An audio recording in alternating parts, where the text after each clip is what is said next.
Clerk, may we invite the next witness in?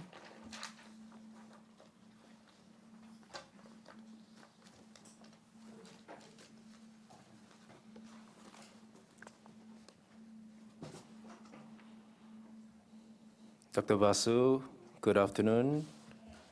For the record, could you please state your name and the position you hold in your organization? I'm Norman Vasu. I'm a senior fellow at the S. Rajaratnam School of International Studies. Okay. I'm here in my own private capacity. Thank you. Dr. Vasu, the evidence which you will be giving today before the committee will be taken on oath. If you so desire, you can take an affirmation.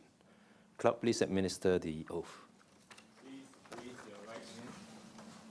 Recite the affirmation. I, Norman Vasu, do solemnly, sincerely, and truly declare and affirm that the evidence which I shall give before this committee shall be the truth, the whole truth, and nothing but the truth. Dr. Vasu, thank you. Please take a seat. Welcome to the public hearing of the Select Committee on Deliberate Online Falsehoods. The focus of today's evidence gathering session is for us to put questions to you. You've taken a solemn obligation to answer our questions truthfully. I will now call on Mr. Singh to begin. Thank you, Chairman. Dr. Vasu, good afternoon. Thank you so much for your submission. It was concise and I thought very helpful, very effective at some places, in fact, most places. What I will do is I will go through your submission, and at certain points, at certain junctures, I will stop and ask some questions about them. Sure. Okay. Thank you. On the first page of your submission, you frame the issue quite effectively by saying that the challenge stems from, and the challenge of deliberate online falsehood stems from both the velocity, intensity, and extensity of information. Information today moves far more rapidly, comes at a greater volume, and reaches more people than ever before. Yes. Confronted with this torrent of unrelenting information, individuals can inadvertently believe and sometimes act on incorrect information, a condition of modern society ripe for manipulation by those seeking to destabilize society. Yes. And thereafter you go on to describe that there are two truth conditions that underpin your paper. The first being that there is no silver bullet that can shield society from deliberate online falsehoods, and secondly, that any response has to be multidimensional and comprehensive as well. You go on then to describe what the guiding principles ought to be that define the response to deliberate online falsehoods. And the first principle is that any response should target only falsehoods purposefully distributed to undermine a society, and that the second principle would be that the measures put in place will not reasonably be expected to stifle the frank and healthy exchange of opinion and ideas required for a functioning democracy. Yep. I move on to the second page of your submission, and here you deal with online falsehoods, and you identify 6 categories on the extent of the danger they pose to society, and you list them in descending order based on the threat they pose. The first is falsehoods knowingly distributed to undermine society. This is at para 6A. B, falsehoods distributed for financial gain. C, sloppy, poor journalism. D, relativization of fact for political purpose. E, differing interpretation of facts based on ideological bias. And F, parody. I move on to para 13, where you say it is the threats that are posed in categories A and B which demand some form of a state response. And those, just to recap, are falsehoods knowingly distributed to undermine society and falsehoods distributed for financial gain. And you argue that measures are already in place for falsehoods with regard to category C, and for category D, the relativization of facts for political purpose, you say that this cannot be attended to as it is part of political husting. Now, could you please elaborate on category D, why these cannot be attended to? Well, to be fair, well, yeah, okay, it's D. I think it's the relativization of fact for political purpose. I mean, the example that I drew there was from what President Trump has been doing, where there's the ability then to dismiss anything that he disagrees with as fake news, which is the term he particularly enjoys employing. It's quite common to have different well, let me try to approach this two ways. The first one is quite common to have different views on the information that you are receiving. So it's something that's easily done. You can relativize news quite easily just by having difference of opinion. And the second point here is that I cannot see it how one can do anything about it. That's the second problem from the relativization of fact. If it's out there already and someone's willing to constantly say it's not true, I mean, you can show him why that's not true, but if he's insistent on maintaining that it's not true, that's just, you're just not going to be unable to convince this individual or group of individuals. So I don't see how this can be attended to. I think I understand the point you're making, but Yes. Would you have any examples with regard to political hustings in particular? Because that's what you say in para 14. Yes.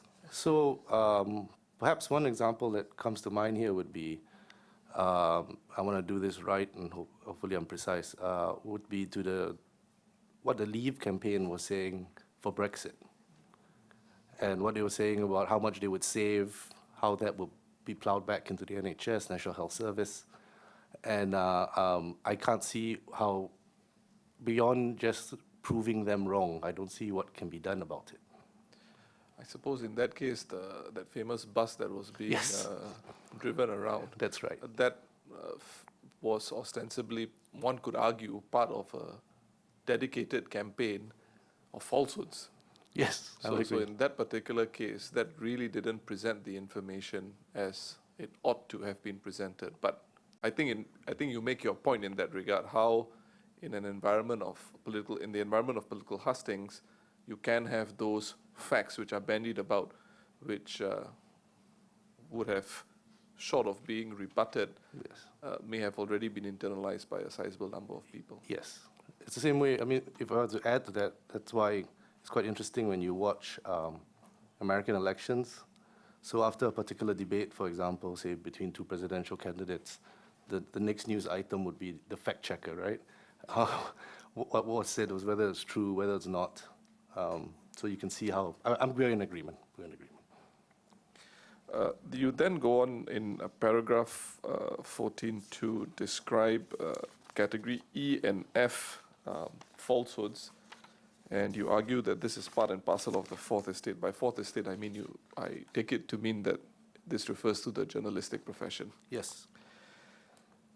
And you then restate your point that it is category A and B which is most threatening to a polity on the spectrum. And this is because there's a malicious intent in stoking their creation. And as such, later on you would recommend that certain dedicated legislative action be taken to address these two particular Yes. problems.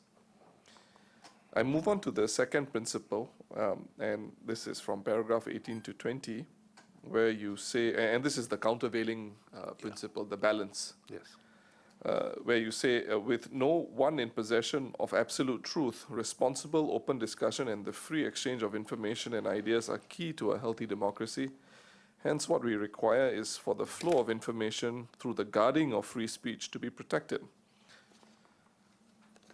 This point is, of course, not novel. You go on at para 19 to say the danger of subjecting information to the vetting of a selected few tasked with deciding whether it is true or false cannot be overstated. And in paragraph 20, as such, the second principle guiding the selection of deliberate online falsehoods should be responses selected will not reasonably be expected to stifle the frank and healthy exchange of opinion and ideas required for a functioning democracy, unquote. Is that correct? That is correct. Your recommendations there are 5 recommendations you make vis-a-vis the 2 principles that in your opinion, should guide the committee's deliberations. And they are, number one, I beg your pardon, paragraph 22 at A, government legislation to make the spreading of falsehoods illegal. B, self-regulation on disinformation by social media platforms. C, the debunking of falsehoods. D, reducing the financial incentive for the creation of falsehoods. And E, instilling critical thinking and media literacy within the polity. Yes. Insofar as category A is concerned, you make an important point. You say laws frequently fail to keep pace with technological development and are often easy to implement.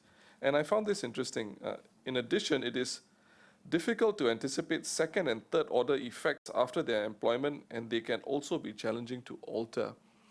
And this, I suppose, comes up squarely with the point that when there is an obvious, deliberate online falsehood out there, while a government may have the option of requiring, through legislation, platforms such as a social media entity to take down that falsehood, it still has to exercise some judgment whether it wants to exercise that power, because there could be the backfire effect, the Streisand effect. So it's actually not so straightforward just to order a social media company to take down something. There could be other ramifications. Is that the point that you're seeking to make? That's the point I'm trying to make here, yeah, most certainly. I mean, to add on to that as well, I don't see how a takedown is possible. The internet never forgets, and it will just move on to a different platform, and it will continually be distributed. So there's a practical element to it. And to give more, perhaps there's too much brevity in my writing here. To give more of a sense also what I mean by second and third order effects would be what if takedowns happen often. Just giving you a scenario here, then there's a possibility, as related to what Professor Tan just said, what effect that will have on just the general discussion people have in the open about the polity and about the situation with the polity. So there are two possibilities here. Possibility number one would be that people are fearful about speaking, about voicing their opinion, so you're actually stifling then discussion, which is required for a healthy democracy. So they're internalizing it, they're not saying it, and they're not discussing it with their citizens, fellow citizens.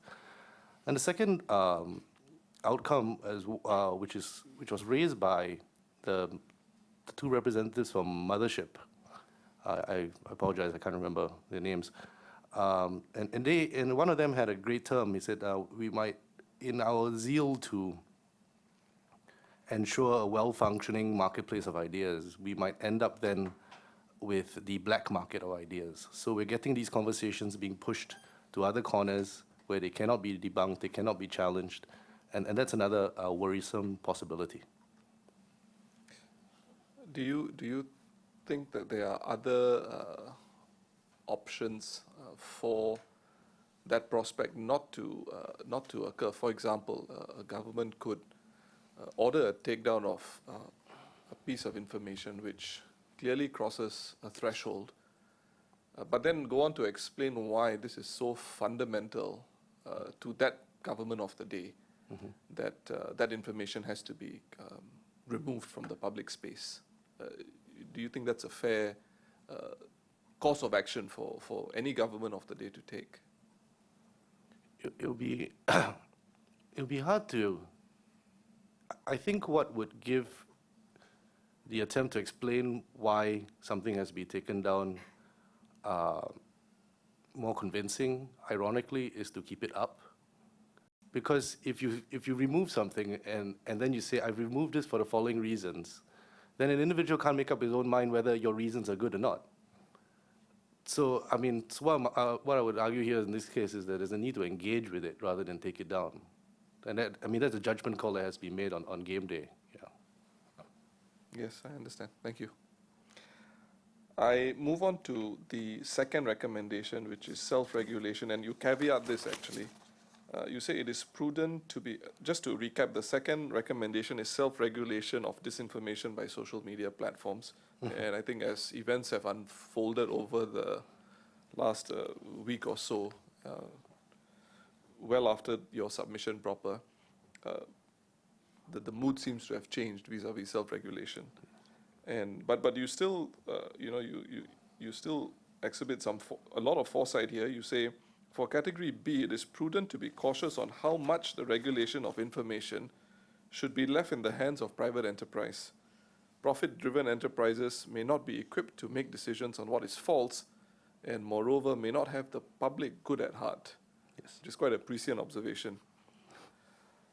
You then move on to paragraph 24, and you say, for categories C to E, none offer a silver bullet solution. They require different lengths of time to have a positive impact. For example, finding a manner in which to reduce the financial incentives for the creation of falsehoods will result in an almost immediate reduction in its creation, but the instilling of critical thinking and media literacy within the polity will take time before the rewards are attained. Yes. And you say others have to work in unison. The debunking of falsehoods will only find full traction with a significant proportion of society when critical thinking and media literacy are instilled. Now, the way that last part has been framed, and I'm not meaning to be provocative here, are you suggesting that we still have some way to go with regard to the instilling of critical thinking and media literacy in a sufficiently large proportion of our society? I have no empirical evidence for this, so I mean, nothing I say right now passed any form of academic test here. So I should stress that. But I think the fact that misinformation does circulate indicates then that we haven't reached a point where we can sit back confidently and say, you know, we are satisfied with the current level of media literacy and critical thinking. And also, what I meant by how these two work in unison is that I think currently very few people go to websites that fact check when they find a piece of information that they're worried whether they should believe or not. It's not a natural instinct right now shared by the majority of the population, right? And so that's where this critical thinking and media literacy works together with the debunking, because so it becomes almost second nature that you fact check effectively. Do you think there's a role for an I wouldn't call it an institution at this point, an entity to perform the role of some fact-checking organizations that have performed such a role elsewhere in the world? Yes. Do you think there's a role for that, and do you think that's healthy for our society? I don't see how it will be harmful, so I can only say it will either remain a steady state or will be helpful, yes. Thank you, Dr. Vasu. I have no further questions. Thank you. Ms. Chair, you have some questions for Dr. Vasu?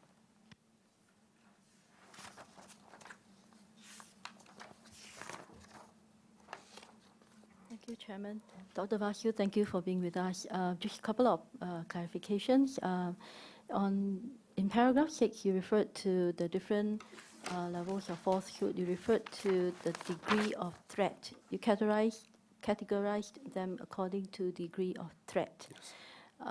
So I just want to understand, so basically you have categorized them this way, but it does not change, but essentially there is overlap actually. There can be overlap, and there are actually shades of, there are shades of commonality as well between the categories. Is that correct? There may be. I do agree with you. I propose this typology effectively because the intention here was to sort of add to the conversation and trying to refine it on what are we concerned about. What kind of deliberate false information, deliberate online falsehoods are we worried about? And I do admit you can slice the pie many ways here. with regards to typologies, mine isn't the only one, most certainly, and there are others out there. But so this is just an attempt here in order to bring sort of try to suggest that when we discuss deliberate online falsehoods, there should be a refinement onto what we are actually concerned with.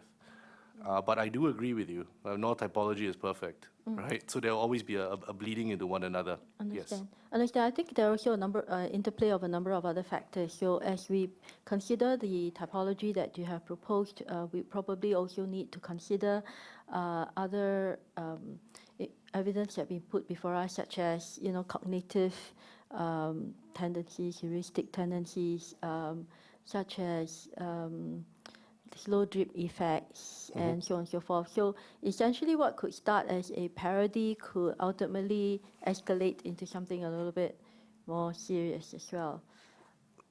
Yeah, with regard to this idea about the slow drip, you could with the slow drip, we probably may employ all four. Yes. Yeah, don't misunderstand me. I'm not trying to say that we should stop parodies. I enjoy reading them too, but I'm just saying that I think in terms of the way we recognize issues. So perhaps I might want to propose, like in this case, what you've done is to categorize actually by the nature of the subject matter itself. Falsehoods knowingly distributed, blah, blah, blah. But maybe we could add others which are categorized according to consequences that such falsehoods may have on the society at large. I must confess, I have not thought about it from that angle. Yeah. It may be possible. Yeah, it's possible. I guess it would be possible, yes. Because there could be falsehoods distributed for financial gain, for example, but the undermining impact on the community or an adverse impact on the community may not be as great as some other form of poor journalism, for example, which refuses to be corrected, for example. Like the case of Hillsborough, yes. Yeah. So, okay, so I just want to clarify that. And also, in paragraph 16, you referred to the first principle guiding the deliberation should be responses selected should solely focus on online falsehoods created deliberately in order to undermine the state. Could we, so I suppose state here is used generally, but when we talk about the deliberate creation, they seems to target only the creators of the falsehood. What's your view about purveyors, people who pass on the information? Yes. And also, again, I think my colleague spoke about the social media platform. So what is your view in that regard? More than that, we shouldn't allow self-regulation. Yeah, I think that's the next question. Whether the focus should be on the creators or the guys who are part of the purveyors, right, that spread it. I think the challenge here in trying to tackle the purveyor situation, the individual distributing it, is that some may be just unwittingly doing it rather than those with the intent to undermine society. So I see a challenge in that. That's why I for the first principle with regards to selection that I offer, I focus purely on the creators. So perhaps a distinction then could be drawn, between individuals. Maybe we could have a very calibrated approach where it could be just nobody's going to go after some an auntie or uncle doing it, but there could be non-state or there could be proxies for state players or some other organizations that may have some perverse motivation in purveying falsehoods as well. So do you think there's a room for us to target those?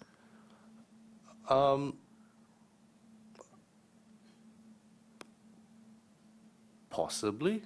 Okay. Yeah, but Intent. You're saying intent. cannot prove intent. My issue here I'm struggling with is intent. Yes. And also, while I agree with you that any form of action that is chosen shouldn't be out there to get the unwitting auntie and uncle, right? I'm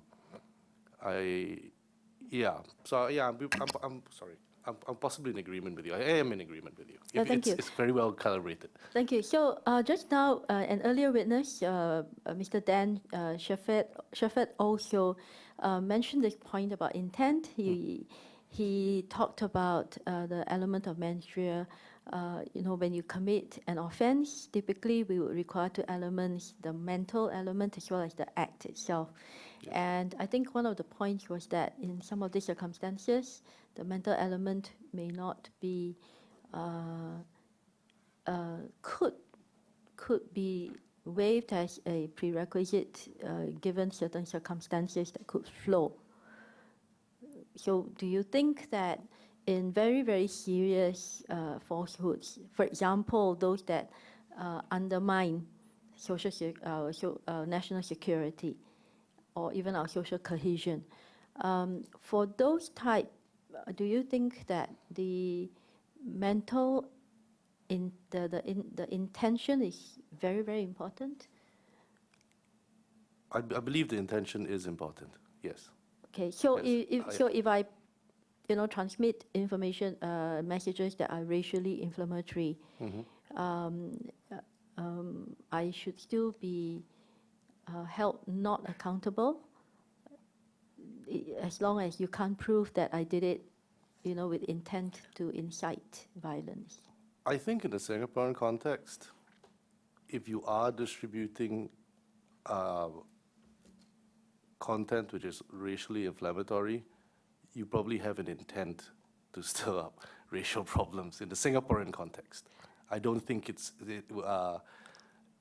that this will be done through ignorance. So you think I'm that's doubtful. a reasonable inference Yes, that one ma'am. would draw? Yes, Okay, although that may not be sufficient. So if I look at then your paragraph 20 on your second principle, I would assume that the second principle is to be read in the context of the first, right? Not to stifle frank and healthy exchange of opinion and ideas. That would be read in the context of the first. Yes, what the first principle is trying to bring about in discussion is what don't we want? Whereas the second principle, it works in tandem in the discussion then what do we want? So in your view, the freedom of speech and freedom of expression, how is that to be weighed against all the other freedoms that we have?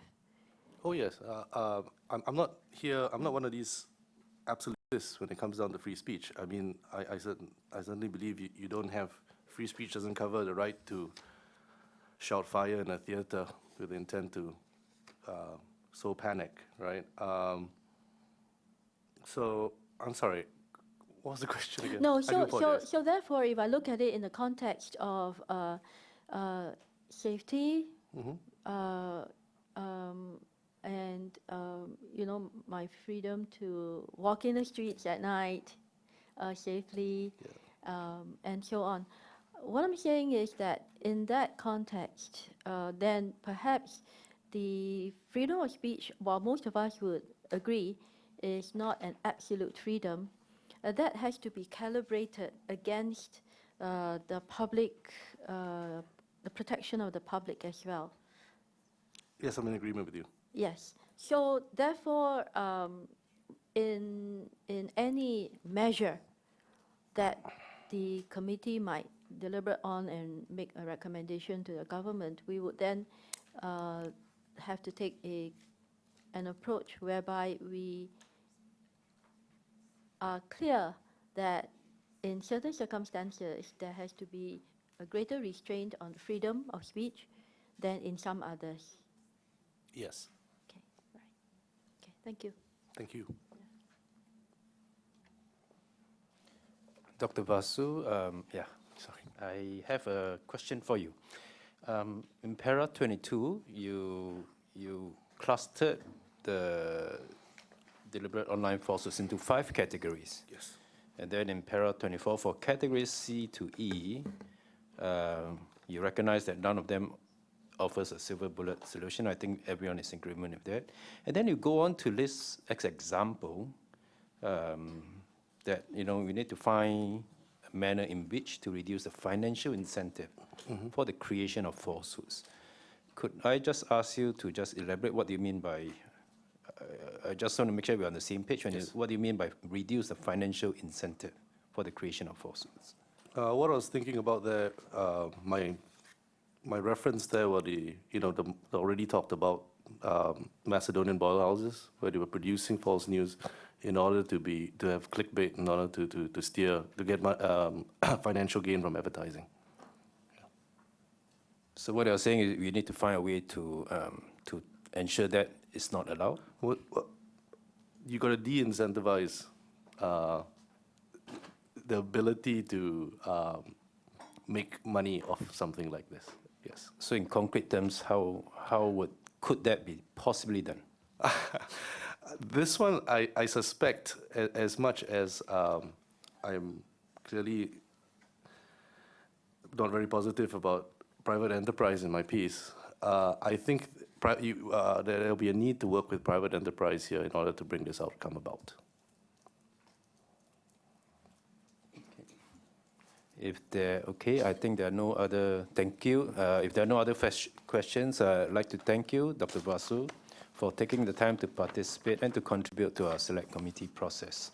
So in a couple of days, we will be sending to you a transcript of today's proceedings. Do go through it, and if you have any minor amendments, make the changes and then send the transcripts back to us. Sure. Thank you.